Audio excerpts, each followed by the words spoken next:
Welcome back, everybody, to Rams Up, your favorite LA Rams podcast. You can also follow us on YouTube. Got some great video content. Our YouTube handle is at LA Rams Up. You can follow us on Instagram as well. I'm your host, Mark. Let's get to it.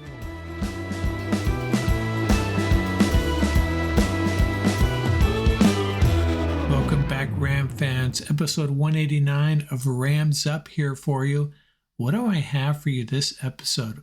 Well, you might recall a couple of months ago, I had a gentleman by the name of Scott Richmond on. He's a longtime Rams fan, very knowledgeable about college football and college football players, especially the ones that he thinks might be a good fit for the Rams. We had him on. He shared all those thoughts with us prior to the draft, and I had him back, had a nice almost hour-long discussion with him talking about the Rams draft, one last assessment of the Rams 2023 NFL draft, Scott's thoughts on how these players will fit in with the Rams, the picks he likes, the ones maybe not so much, as well as some undrafted free agents he really liked. We'll be back in a second with that long discussion with Scott Richmond, one last look at the Rams 2023 NFL Draft.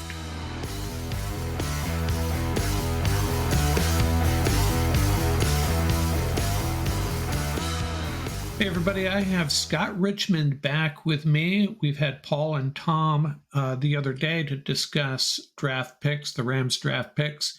And I invited Scott on to share his thoughts. He spends a lot of time reviewing college football players and how they might fit with our Rams. How are you doing, Scott? Doing great this morning, Mark. Thanks for having me again. Yeah, this is a lot of fun. Now, I have not had a conversation with Scott beforehand. I have no idea where this is going to go. I have no idea how he feels about the Rams draft picks. So this will be fun. Let's start off by just going through these picks one by one.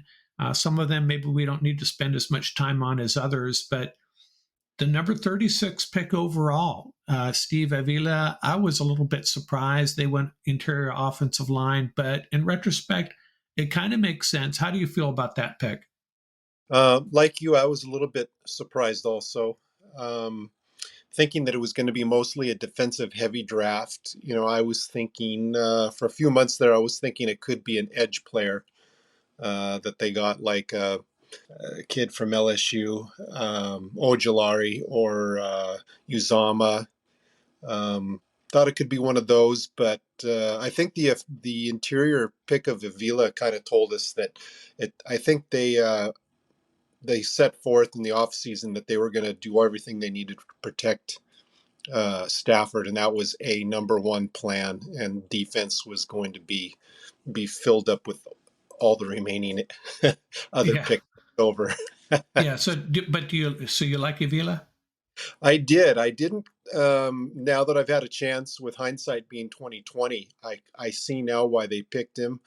He wasn't somebody who I thought fit their profile for a run blocker. He seems to have heavy feet, getting out and blocking out in their wide zone scheme. When I started looking at tape of Avila, I just didn't think that he fit that, so I didn't really watch much tape of him after that. But it seems like he does have a little bit better mobility than what I had thought I had seen. So he will work in the running game because they've kind of mixed in a lot of inside zone and some power schemes over the past year or so. So I think they'll work around with what he has, but I think it's his pass protection, number one, being able to provide a wall for the interior pass rush to help protect Stafford, I think is one of the main reasons. Were you disappointed that they didn't take Osiris Torrance instead of Avila? Did you have a preference between those two? Oh, I think I do prefer Avila. I think he probably has a little bit better even skill set between pass blocking and run blocking. I think Torrance, I think he needs a little bit of work in pass protection, working against the speed rushers. but And I think Avila is more versatile, if I'm not mistaken. He can play all three interior and possibly right tackle as well, although I think that might be a stretch, but I think he could in yeah, an emergency situation. I agree. He can definitely play center or guard, and I think that's just awesome going into training camp. Yeah, so maybe we'll talk about that at the end if we have time. That they have a lot of options on the offensive line now, and that's a good thing. Um, Yes. we'll have to see how that breaks out. Okay, now the next pick they finally did go edge, Byron Young out of Tennessee, and he's a guy that I don't know. I just did not have him on my radar, but probably should have. Do you like Byron Young? I do. When I really first started looking at the edge rushers during Senior Bowl week, that's kind of when I really got the man crush on Will McDonald from Iowa Right, State. I remember that. Yeah. Um, but after him, it's like I saw some of the reps from Byron Young. I should just say, wow, this guy, for being just a little bit undersized at 6'2", 6'3", yeah, he was winning most of his reps. He gets off the line of scrimmage really quick. And I had actually mocked him to the Rams in one of my mocks as one of the second, as a secondary edge player in either the third or fourth round. So I was very happy with the pick. I think he fits the mold of some of the guys they chose in the draft. They kind of had to really overcome a lot of obstacles to get to where they were. I think he'll be a good leader among some of the younger players. Was never handed anything, had to work for everything he's achieved, and I think he's going to be a starter on the offensive line. But I was going to include some other thoughts, but we'll wait around till we get to the others. Okay. Now the next guy, Kobe Turner, pick number 89 in the third round out of Wake Forest. And how do you like that pick? And where do you see him fitting in on this defensive line in his rookie year? I like the pick. I think he's very underrated. I think if you've watched anybody who's watched any of the lot of the draft shows on the internet, um, very popular, very popular pick with a lot of people at Pro Football Focus and some of the other draft gurus on the internet. Rams they got some AA pluses for that pick.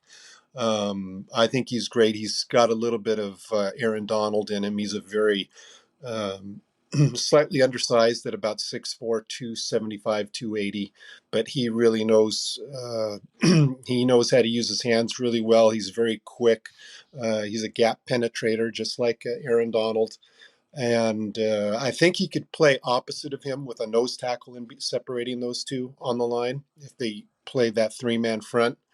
I got a gut feeling he may come week one. He'll be the other defensive end opposite Donald. Yeah, and that was going to be one of my questions that I primed you for. Uh, I guess what we could expect is a defensive line of Aaron Donald, Bobby Brown, and Kobe Turner, because if you have two, 280, 285-pound defensive linemen, you got to put someone like Bobby Brown in between them, right? Yeah, and I think Bobby Brown's he's the only one on the roster that really has any of that girth to fit Right. the role of the nose tackle. So um, since we last spoke, I started thinking that I think they've got to go with a nose tackle somewhere, in that either one of the third round picks or fifth round picks. So uh, that's a pick that I was kind of looking forward to seeing, but evidently they think they have what they need already on the roster. It seems. Yeah. Kobe Turner was a controversial pick. I think there some people, like you say, really loved it, and other people thought it was a little bit early for him. But you like the pick, that's fine. He was one guy that I had mocked to the Rams, not in the third round though, but I was going based on the value on the various draft boards, and most of them did have Kobe Turner a little bit later. Now Right. pick number 4, Stetson Bennett, the quarterback out of Georgia, and this is a spot where the Rams really, there was a lot of really good players still on the board. And that's the only issue I had with going quarterback. I love the fact that they've improved their backup quarterback situation. At least I think so. I hope so. How do you feel about this pick? I was very surprised with the pick. I didn't really do much studying on Bennett, but afterwards, I understand why. Um, he's, I think, to put it in short, he's somebody I'm not going to bet against to be successful. Good point. Fair Yeah. point. Um, Again, he's one of those guys that overcame a lot to achieve the success he has. And I think he's going to be, I think, per what his Georgia coach said, he's in the right situation to succeed with McVay and the system that the Rams run. So, boy, I'm very excited to see him in training camp. Yeah, that's what I've heard a few people say. The Rams preseason is going to be actually pretty exciting because Yes. of guys like Bennett and all these rookies that are, trying to prove themselves real quickly. The only other thought I have on it is some people were kind of down on it, saying, well, you could have possibly waited and drafted Bennett in the fifth round, maybe sixth round. And I'm not too sure I follow that because if you note that there was a quarterback, who was it, the other quarterback that I was Jake following? Hayner, was it Hayner?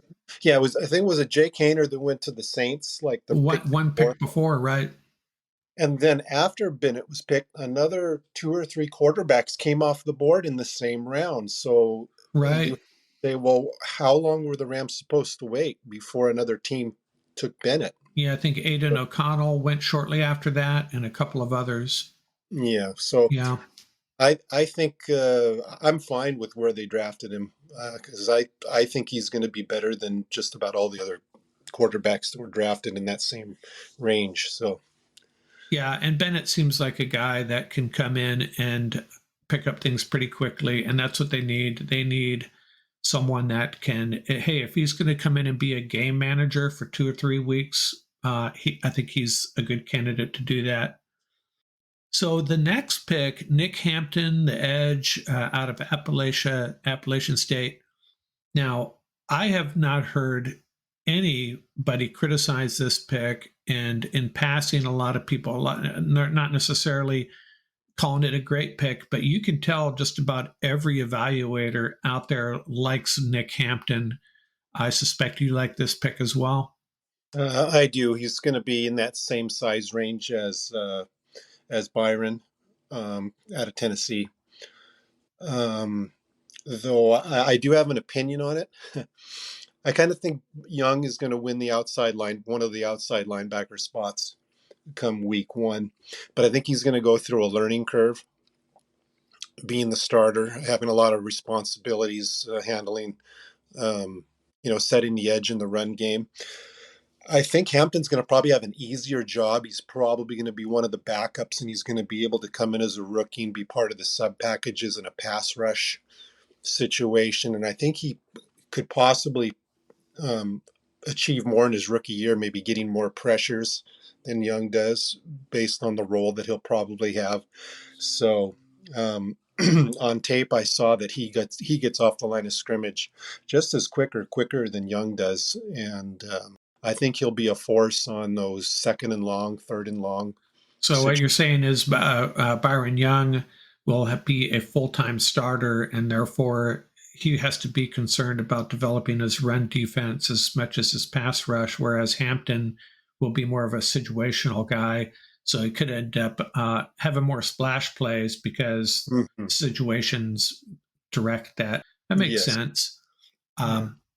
Yeah, and while we're talking about edge, we've talked about two edge rushers already, and I told you I might ask you this question. What does this mean for Michael Hoyt? I'm really confused about what his future role could be.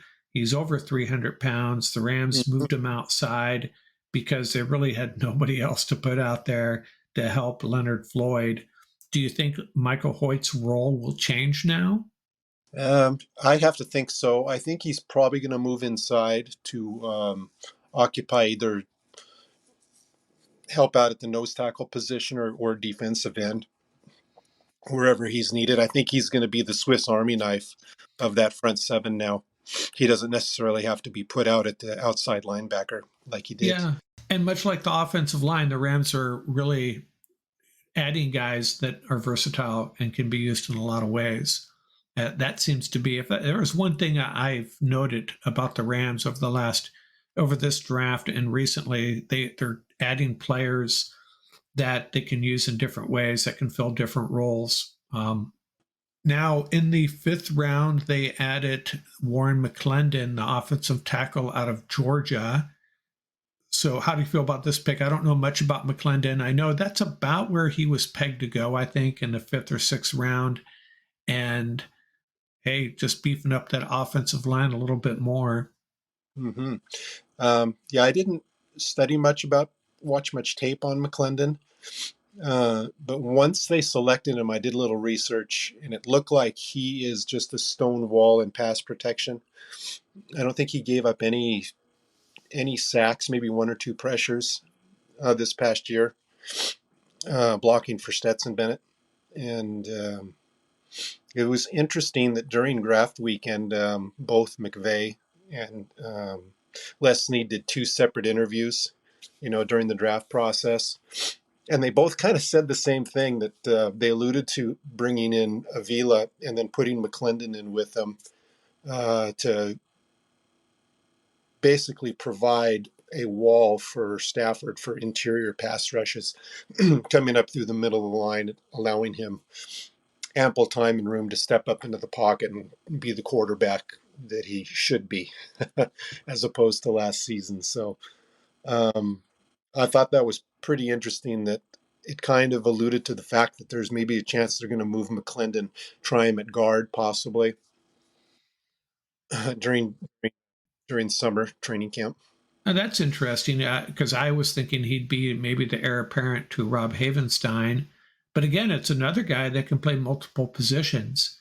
And if Right. they do move him inside, it's going to be so competitive there. You got Logan Bruss, Brian Allen, Coleman Shelton, Avila, potentially McClendon. And I saw someone posted a starting offensive line for the Rams, one of the websites. I just saw it this morning, and they had Brian Allen wasn't a starter on that offensive line, which that could come to pass. I know a lot of people are disappointed with his play, his availability as much as anything. But again, Rams have a lot of options across that interior, that's for sure. Now the next pick was round 5 as well, pick 175, Davis Allen, the tight end out of Clemson. And yeah, there's a lot to like about Allen, especially in the red zone. How did you feel about this pick? I know this was a really good draft for tight ends. Davis Allen might have been like the 8th or 9th ranked tight end. I'm just guessing here. But Yeah, I thought after watching some tape on him, I thought he was a very well balanced tight end. There's so many tight ends that just basically they don't even line up as a tight end. They split out wide and they run. 75% of what they do is just outside as an outside receiver, and they don't really have any blocking skills. Allen's a little bit different. He does have a complementary skill set. He can block. He can run routes. He is great at using his body to box out like a basketball player. Be able to screen defenders off. He has he has a pretty good leaping ability. He has great hands. I think Les Snead said he's got soft pillow hands. Throwing the ball is like him having a pillow and catching it. So um, I'm pretty impressed with his skill set overall. I think he's going to be a complement to Higbee and the others in the tight end room. And I'm more concerned with tight ends that can block. So I was very happy that he does have the skills to come in day one and be able to be competent. you don't necessarily draft tight ends for their ability to play multiple positions, but you draft tight ends that can play in any set and in any situation. And Davis Allen fits that bill, like you say, not a pure blocking tight end, not a pure receiving tight end. He can do a little bit of everything. And yeah, I heard him referred to. It might have been McVay or Snead that called him a human vacuum cleaner. Really good on contested catches. Yes. Always comes down with it. All right, the next pick, we're still in the fifth round, pick 177, and it's the wide receiver out of BYU, Puka Nacua. How do you feel about that pick? Oh, I think it's great. I think they got great value with Nakua. People had um, compared him to Robert Woods. He's very similar in size to Robert Woods. His testing numbers are almost a mirror image of Woods. Puka's he's physical. You know, you can ask him to block in the running game, just like Cooper Kupp does, and what Robert Woods used to do. He's very good with the ball in his hands. You can use him on jet sweeps.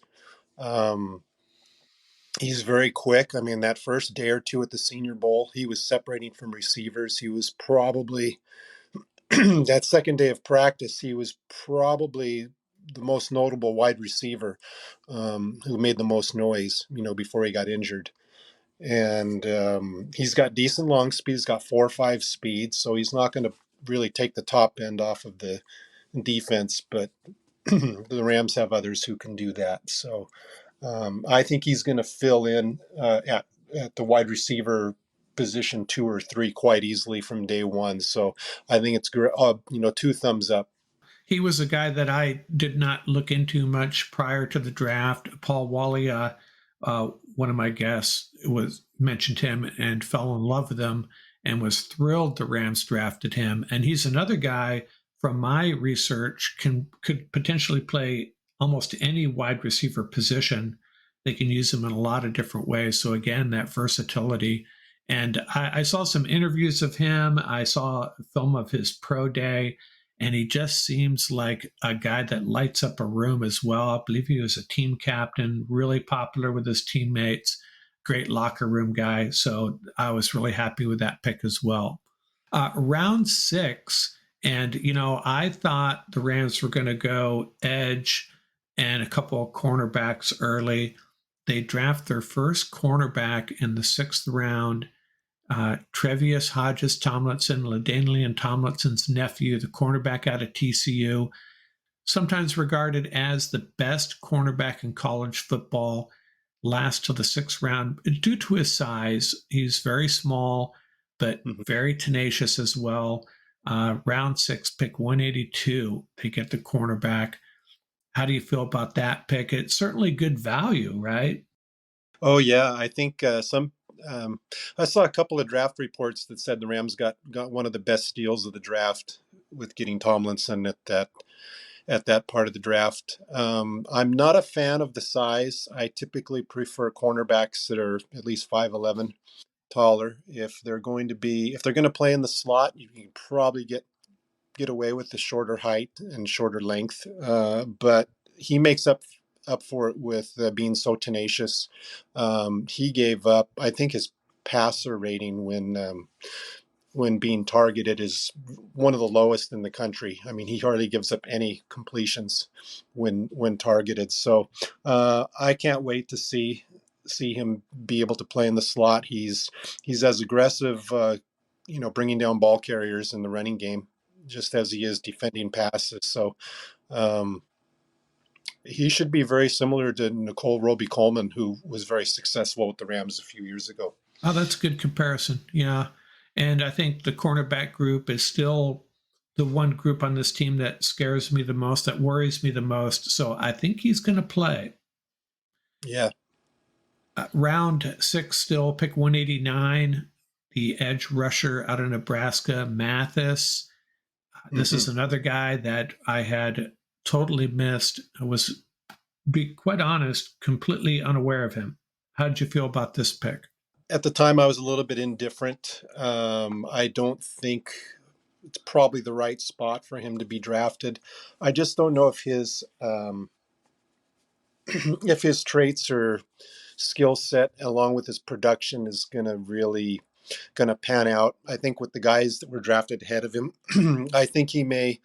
I don't think he's going to make the 53-man roster. He may make the practice squad. So I think he's just going to be depth.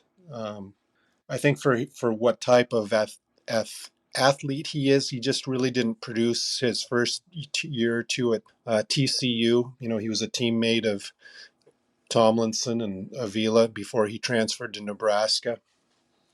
So his year at Nebraska wasn't that great. He did, produce a little bit, but I just think he'll probably end up on the practice squad and end up being depth if somebody needs to be called up. Yeah, I tend to agree with you. This is the one of the picks that didn't really generate a lot of excitement on my behalf. But I also feel like when you get into the 6th and 7th round, I'm perfectly okay, especially when you have 14 picks. I'm perfectly okay with taking a flyer on someone that you saw something. One of the scouts saw something in the guy. Hey, let's go get him. What are the odds that he's going to end up being a really productive NFL player? Probably pretty small, but hey, we're talking 6th and 7th round, so I'm okay with that. Yes. And now we're into the 7th round, and you talk about value. Everybody was really thrilled with the Rams getting Zach Evans, the running back, this late, the running back out of Ole Miss. Did you like that pick? I did. I thought it was great value. He was, at one time he was one of the top, how would you say, recruits out of high school. I mean, I think he was like a 5-star recruit.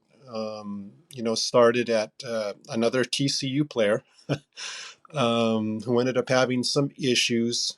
Ended up having to transfer out and go to Ole Miss, play his last college year at Ole Miss. But playing in the SEC, he had one of the highest yards per carry in one of the toughest divisions. And when you look at his play, he's very explosive. I think like over 35% of his runs went for first downs. Very good at breaking tackles. I think he's going to be a great complement to Cam Akers. Yeah, I think he's definitely going to get carries. This is another group that I thought the Rams had to improve, and I think they did. I think it's a good running back room now. Cam Akers, Kyren Williams, and Zach Evans. Probably not in that order. I suspect Evans jumps Kyren Williams on the depth chart. Williams probably be more of a situational running back, I think. But the fact that they did not get Kyren Williams on the field that much late last year tells me something about how the Rams feel about him, perhaps. I kind of feel the same way about a guy that maybe let me go off on a tangent right here since we've talked about all these edge rushers. Another guy that I wonder what his future is with the Rams is Daniel Hardy. We've talked about all these guys that can get after the quarterback that the Rams drafted. Do you have a take on Daniel Hardy's future with this team? Is there going to be a role for him, or is he going to be the next Chris Garrett? That's a good question. I didn't really get a chance to see much of him outside of training camp last year. So your guess is as good as mine. He's probably just going to be one of the guys that's going to be thrown in there and given an opportunity. See who rises to the top. Maybe he does in his second year, hopefully. Yeah, he's a little undersized as well, but it's going to be a very competitive edge rusher group in camp, and that's going to be a lot of fun to watch. And the preseason games especially. Let's see, who do we got next? We have a punter now. Prior to the draft, Tom, and I went round and around, and I was making the argument the Rams should draft at least one special teams player, a punter or a kicker. And Paul was against it. Tom, not thrilled with it. But they did, in fact, end up drafting a punter, Ethan Evans, out of Wingate, round 7, pick 223. Where do you fall on this drafting kickers argument? With 14 picks, I have no problem with them, drafting one or two specialists.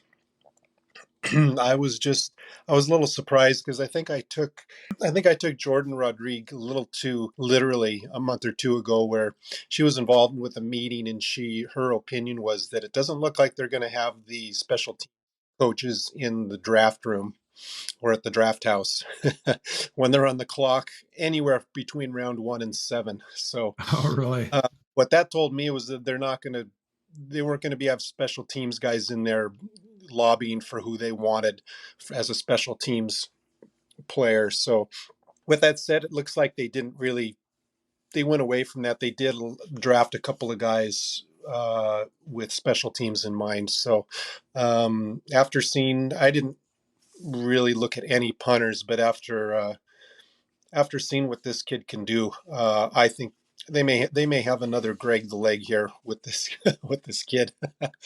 He looks like he has a phenomenal leg to be able to punt and also do kickoffs. Right, exactly. And I think that what I'm thinking they did is, hey, let's draft a punter with a big leg, and then that eases a little bit of the stress trying to get the right kicker in camp, out of the undrafted pool. Just get a guy that's consistent and reliable, doesn't have to have a big leg. And then, of course, they ended up getting the long snapper, which I was very happy about as well. So it's, I kind of saw this coming.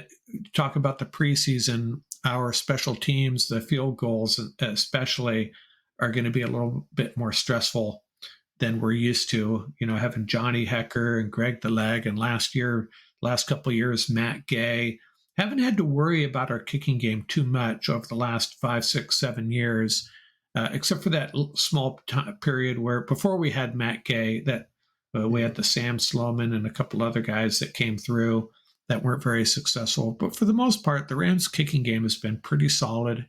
And I think this is going to work out well, but it's going to still be a little nerve wracking in these early games if it comes down to a field goal with these three rookies out there, Mm-hmm. with the two rookies on field goals, of course. And I assume that I'm guessing Ethan Evans would be the holder on kicks. I'm not even sure about that. Okay, and what do we have left here? We still have two more picks left. We have Jason Taylor, the second, the safety out of Oklahoma State, round 7, pick 234. You have an opinion on him?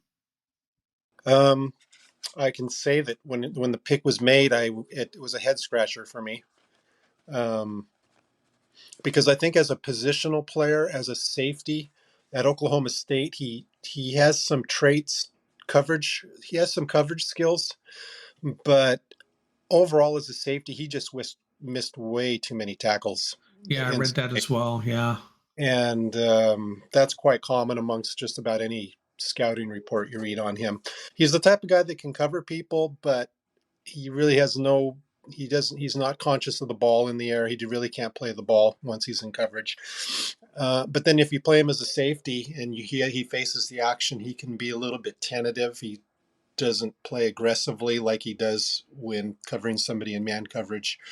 um, though he did play special teams, he was quite good, and it made me think, well, maybe he was drafted to play special teams or be maybe to be like a nickel coverage guy where he just applies a lot of pressure at the line of scrimmage. So um, my opinion is I don't think they drafted him just as a safety He's because the special teams guy you were referring I to, the think second yeah, special teams player.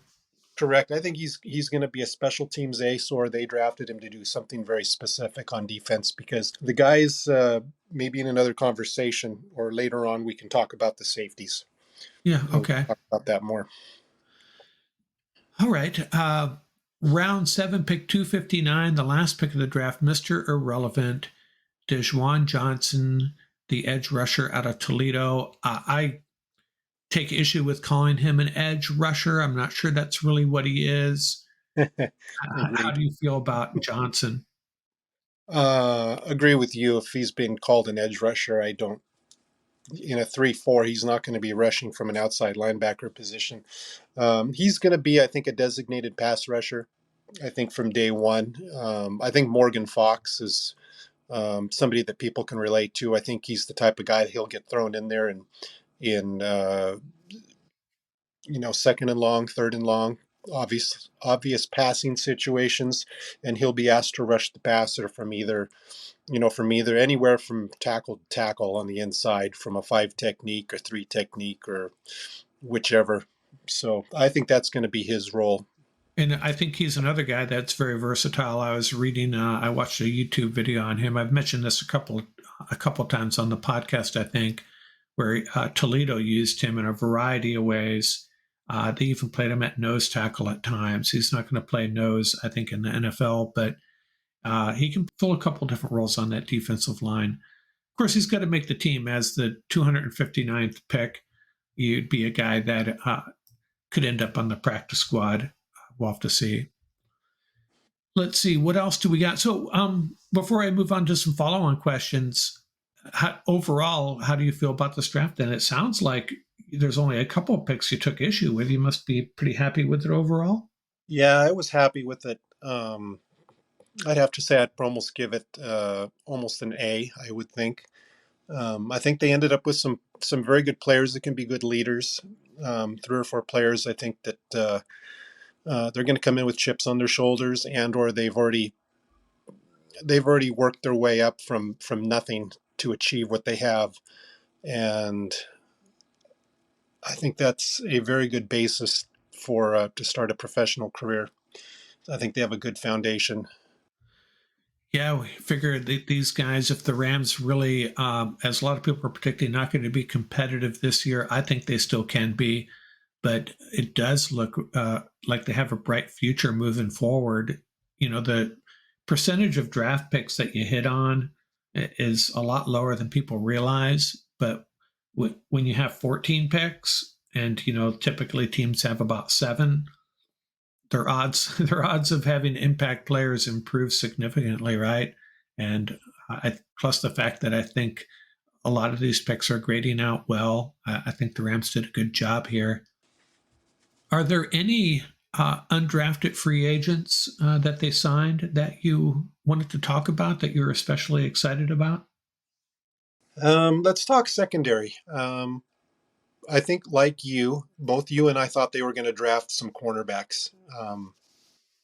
I knew it would probably be late. So when I was sitting in front of the TV, when all the 5th round picks came up, I said, okay, we got this player still on the board and that player. And no cornerback. Okay, maybe the 6th round. No quarterback. Well, we did draft Tomlinson, but Right, uh, in my mind, I was looking for the larger boundary quarterbacks that would play outside. right. Um, so, for example, when I was trying to see some of the players that, for example, as the 6th and 7th rounds went by, I mean, players like Terrell Smith from Minnesota. He's a good sized boundary. He was still on the board. Christian Braswell out of Rutgers, who I really like. Um, Jalen Jones, one of the Texas school, A&M is where he's from.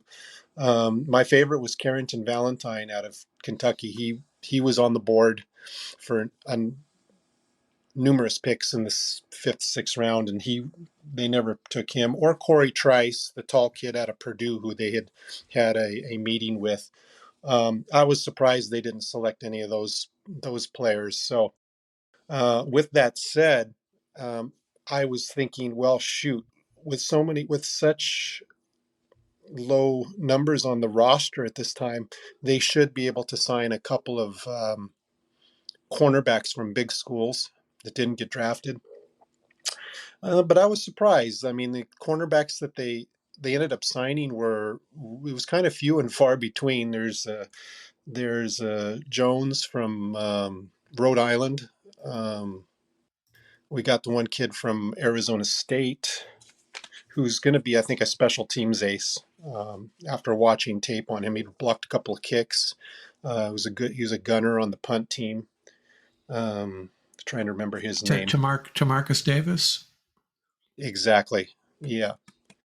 I'm sure he'll get reps as a cornerback, but I got a gut feeling he's one of those guys that was brought in for his special team skills, what he's produced at Arizona State as on kick teams and so forth. The other one that I think that has the highest, I think the best chance is the kid they brought in from Tulsa. Has a similar Tyon. Tyon Davis? Tyon Davis. Yeah, he's about 6 foot. He's got good size, and he just looks like a thorn in the side of every receiver he covered. He just covers them like glue. I'm very excited to see him in training camp. Um, and then one of your questions was, what do you think about the kid that they just picked up from the Saints? Yeah, Vincent Gray. Vincent Gray, yes. I'm not too sure. He's 6'2". He has the size I'm looking for. Right, Down exactly. cornerback, the length and the height. I was concerned that he didn't get a chance. I don't think he even saw the field last year. I think he was on the practice squad Right. season. So I watched a little bit of tape on him. I liked what I saw. His his speed is average. He ran about a 4.55 at the combine, but his 10-second split was very good. So he's quicker than he is fast. And when the Rams asked their cornerbacks to play facing the action in kind of off coverage, um, react and move quickly forward to the ball that's in front of you. I think he has those traits. So I see why they picked him up. I think he would work good in their quarters coverage scheme. I'd be love to see him in training camp. So if I could transition to the safeties, Sure. I think the safeties are the most interesting to me. I wrote on another site that the Rams safety room is full. Yeah, you're I think right. I think this is the most um, quality they've had at the safety position going into training camp in a few years. Um, so for review, we had Jordan Fuller, who's the grandpa now of the safety room. Quentin Lake and Rush East were brought in last year. Reese Yeast saw a lot of playing time because Quentin was injured, went into camp and missed half the year. They also had an undrafted kid from Georgia, Richard LeCount, who hasn't seen any playing time yet. So you had those four. They drafted Jason Taylor. We talked about him. And then they brought in Quindell Johnson from Memphis, Rashad Torrance from Florida, and Tanner Ingle from North Carolina State. Um, and there's one more. There's a kid from Mississippi State who I'm not going to mention. I don't think he has the skills to compete. But anyhow, they gave Quindell Johnson a nice $30,000 bonus. So there's high hopes for him to make the team. I thought he was going to be drafted in the fifth or sixth round. Um, Rashad Torrance was a great producer at Florida, although he doesn't seem to have the long speed to be able to play. For those teams that sometimes leave their safety as a one high and ask him to cover a lot of ground. I don't think he has the speed to do that. But if the Rams are playing cover two or a cover three, and only ask him to cover a shorter amount of space, I think he's perfect. I'm most intrigued with the kid from North Carolina State. His name's Tanner Ingle. He's a little bit smaller, like Russ Yeast is, who came out of Kansas State last year. But Tanner Ingle, he's just a monster. At 5'10", he covers the field like a roaming linebacker. Um, Great tackler. He's good in coverage. Probably doesn't have enough speed to cover receivers downfield in the NFL yet. Um, but just as a general safety, he's somebody I'm very confident leaving on the back end to keep long plays from coming to fruition. So, and probably be a special teams demon. So, the safety room is by far, I think, the most interesting, and it's very deep. Very glad to. Yeah, I agree. I did a roster prediction and I actually had them carrying six safeties because I just don't see them being able to cut some of these guys. Now, I don't know if they actually end up carrying six, but if they don't, there's going to be some good players put on the practice squad or released or whatnot. But yeah, I agree. The safety group looks really strong. The cornerback group, maybe they like Robert Rochelle and Darion Kendrick more than we realize. I think Kobe Durant's probably going to be a starter for sure. Everything Hmm. else, I think, is up for grabs. But yeah, good stuff. I think in general, I was pleasantly surprised by the fact of the offensive players they were able to draft in general, because I think both you and I thought that there was going to be a defensive heavy draft and that we might be able to get a backup tight end here or a backup quarterback late in the draft. For them to come away with the quarterback, Nakua, the tight end from Clemson, and the running back from Ole Miss, I was just like, after the draft, I thought about it and I just said, wow, all the holes we filled on defense, and we got all these offensive players who I think can make impacts. I thought that was phenomenal. It's really interesting to see the various predictions on how the Rams season could go. The easy answer is they're going to struggle, and there's a lot of people that are obviously saying oh, it's just going to be a horrible, horrible season for the Rams. And I think that take is just it reflects a lack of understanding of how the NFL works. Mm, And it's okay to say, hey, you know what, the Rams are going to be up against it. They could very possibly have a tough year, but to count them out completely is just silly, in my opinion. That's just mm-hmm, not how the NFL works. Everybody wanted to count the Seahawks out last year, and they had a pretty good season. And the Rams still have a lot of talent. Yeah, there's some questions, there's some issues, and these rookies have to get out on the field and prove themselves. So hopefully, 4 or 5 of them will in mm-hmm. 2023. But I'm still hopeful. I think the Rams, if they can get an early win in those first 3 games, get out of the gate just 1-2, Mm. they could be set up for a decent season. Oh, I agree. I agree. A lot of people that look at it overall, they don't realize that the Rams have kept just about every single player on offense. They've got all the offensive players coming back healthy. They added to the offensive line. They filled some of the holes that they had. Stafford's going to be healthy. This is one of the higher scoring teams in the NFL. There's a good chance the Rams are going to get out to some leads in more than half their games, and they're just going to need that defense to just try to keep the other team from outscoring them. It's going to be interesting. Somebody from CBS predicted the Rams with a 9-8 record. Right. I Uh, saw that. Yeah. I got a prescription to PFF, and they've got a new game season simulator. I ran that yesterday, and the simulator I ran it just once, but it came out with a 9-8 record. Yeah, and that's what I've seen that a few times, and we'll have to see. It's going to be a fun season. It's going to be an interesting season. And as far as the defense goes, it's kind of scary to go into a season with so many young guys and so many unproven guys, and just a different defense than we're used to seeing. But offenses may be at a little bit of a disadvantage going against this defense as well. It's they don't know anything about this defense really, other than Aaron Donald and Ernest Jones. They don't know what they're going up against. I think the advantage is still to the offense in that they dictate the play, obviously, and they can take advantage of rookie mistakes and all that. But there could be some, maybe the Rams defense will have some surprises for the opposition as well.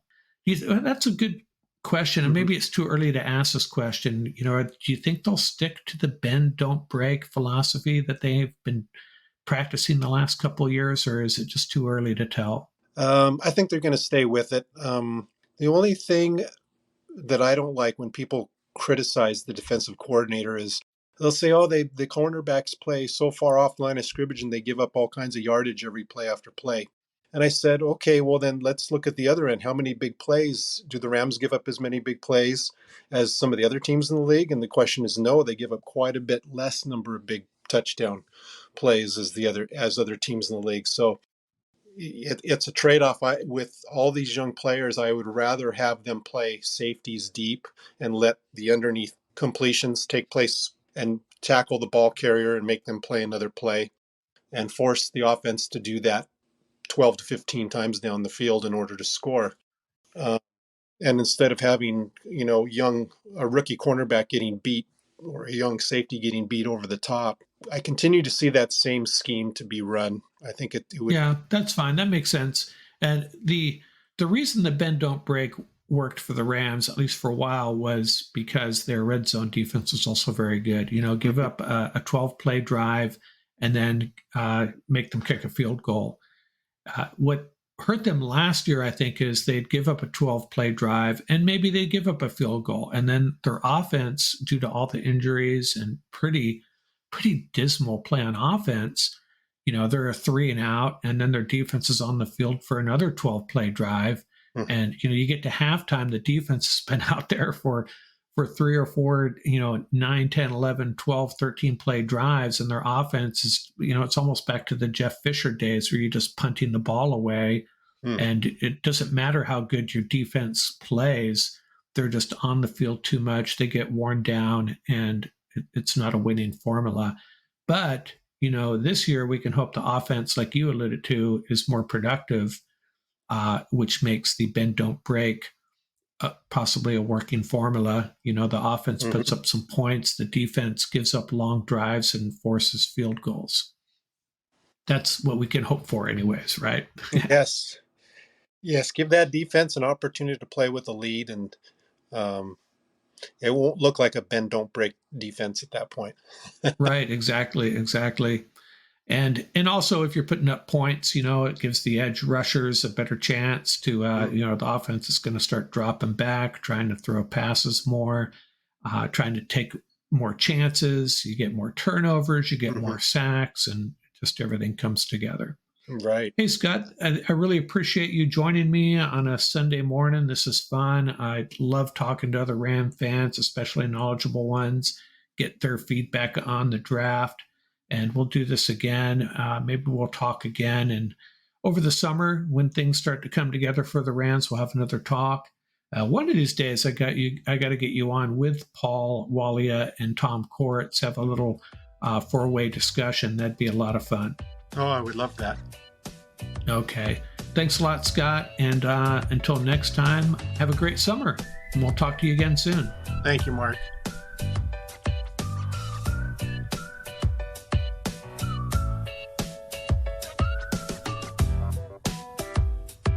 That's going to do it for this episode. Remember, you can reach us at ramsuppodcast@gmail.com. Visit our website at ramsup.com.